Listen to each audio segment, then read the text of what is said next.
Как часто нужно обследовать полость рта? Своим пациентам я рекомендую каждые полгода приходить ко мне на осмотр. Занимает это обычно 15-20 минут. Вы уходите с полным чувством самоотдачи, уверенности, что все у вас в порядке. Если вдруг у вас возникла какая-то проблема в полости рта, то за полгода она не станет огромной.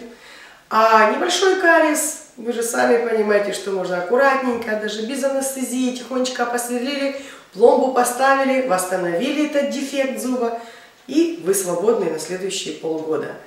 Сейчас очень много подростков и молодых людей, которые сами мне звонят каждые полгода, говорят: Светлана Викторовна, можно я забегу к вам минут на 10, посмотрите мне в рот? Я говорю: обязательно, приходите.